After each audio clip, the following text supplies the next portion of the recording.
中国科学研究团队通过火星高分影像识别了着陆点附近大量的地理实体。国际天文联合会根据相关规则，将其中的22个地理实体以中国人口数小于10万的历史文化名村名镇加以命名，将中国标志永久刻印在火星大地。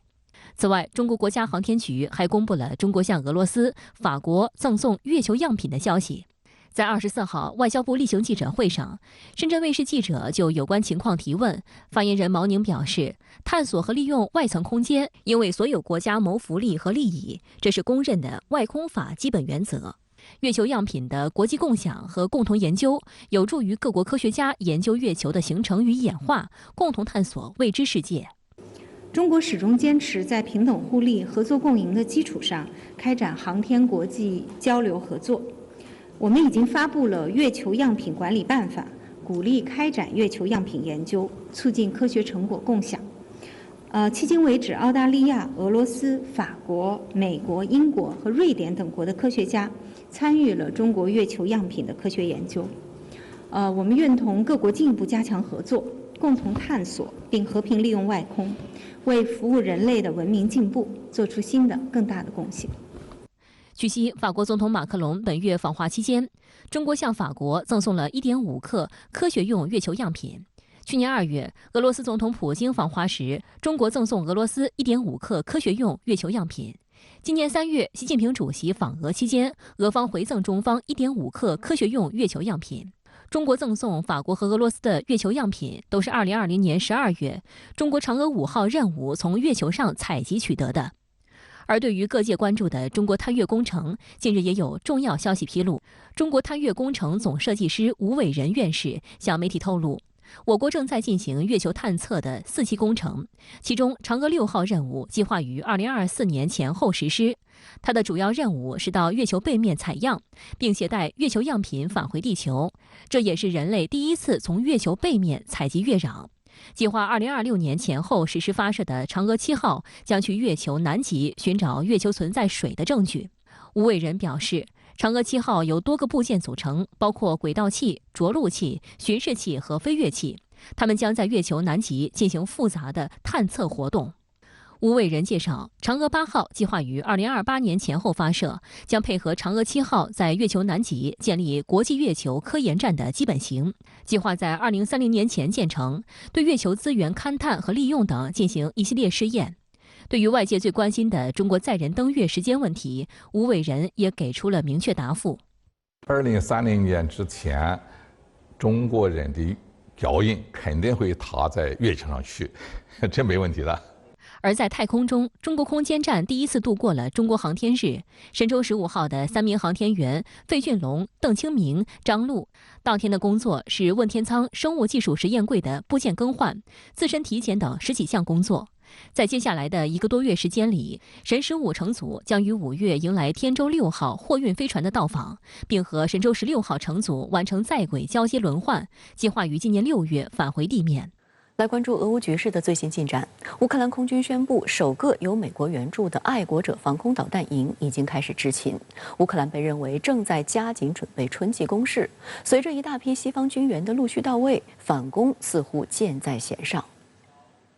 当地时间19号，乌克兰国防部长列兹尼科夫在社交媒体上发文称，乌方已接收首批爱国者防空导弹系统，它能够拦截敌方飞机、弹道导弹以及巡航导弹，其有效射程约为100公里，有效射高30公里。列兹尼科夫感谢美国、德国和荷兰信守承诺。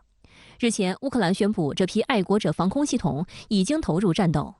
在提供防空反导系统这件事上，华盛顿很长一段时间以来都持保留态度。除了因为爱国者防空系统十分昂贵之外，五角大楼的库存也相对稀少。而且，即便爱国者部署在乌克兰，乌军也需要花很长时间学习如何使用。直到去年底，泽连斯基在对美进行历史性访问期间，美国总统拜登宣布向乌克兰提供新一批价值18亿美元的援助，终于松口称美国将提供爱国者并培训乌军使用。美方近期也证实，有65名乌克兰士兵完成了爱国者防空系统的训练。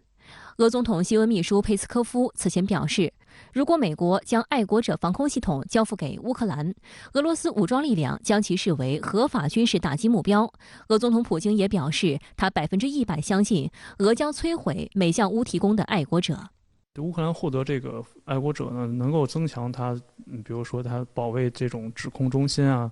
发电站啊等等这些高价值的战略目标的能力。但是呢，爱国者本身它也不是万能的，它是这个本身它不是这种机动防空或者说战场防空系统，它没有办法这个去随着这个作战部队进行机动。这个系统本身的这种战术价值，并没有那么高，但是它的政治上的意义很高。它某种程度上在显示了说啊，我西方还会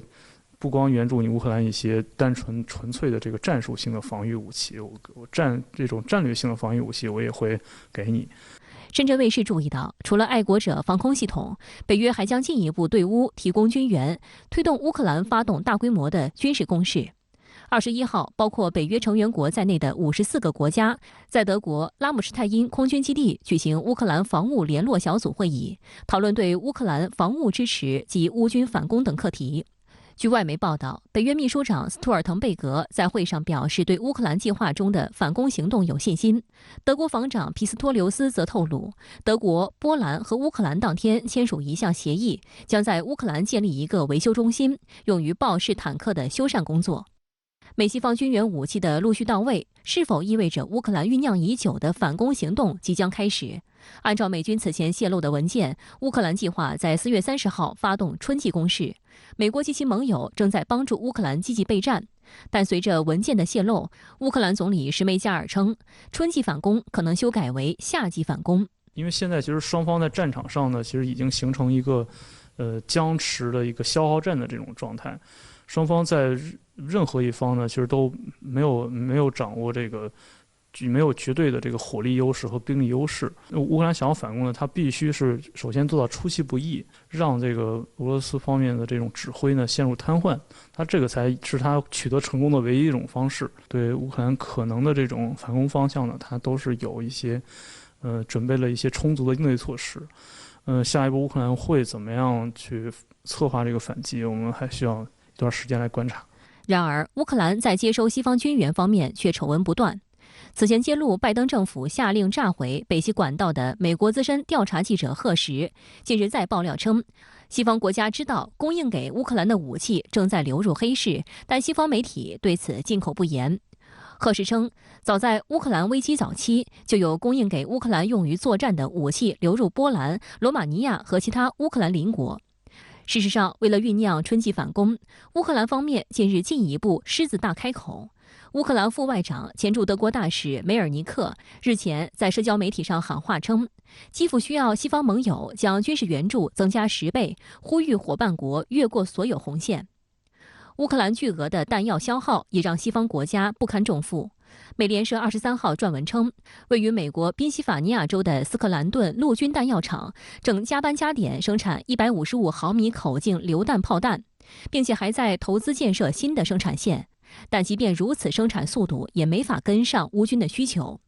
美军参联会主席米利日前也表示，虽然美方提供31辆 M1A2 埃布拉姆斯主战坦克的决定将对俄乌局势带来改变，但战场上并没有什么灵丹妙药。But I would also caution there's no silver bullet in war. Wars, the outcomes of battles and wars are the function of many, many variables. 我觉得它应该指的是对乌克兰的这种整个的军事体系的一个成体系的重建。因为乌克兰现有的这个军工的设施、军工业的基础几乎已经完全被摧毁了，它的这个自我的这个造血能力呢，也几乎已经完全丧失了。所以说，这个西方的这些军援，它这个给再多的这个单个的装备，单个的这个子系统，它都没有办法这个帮助乌克兰彻底的重建它的整个的这个这种国防军事体系。现在这个西方是没有能力，也缺乏这个意愿去重新改造的。值得注意的是，马克龙领导的法国政府并未支持乌克兰的全部军援要求。据乌克兰真理报、法国世界报21号消息，法国政府已经拒绝了乌克兰方面提出的要求法方为其提供白俄罗斯领土数字地形高程数据的请求。DTED 数据是一种高精度的数字地图，主要用于军事目的，描述了地貌地形、障碍物、可能造成威胁的军用设施等细节信息，是飞机、巡航导弹执行低空飞行任务时的重要辅助。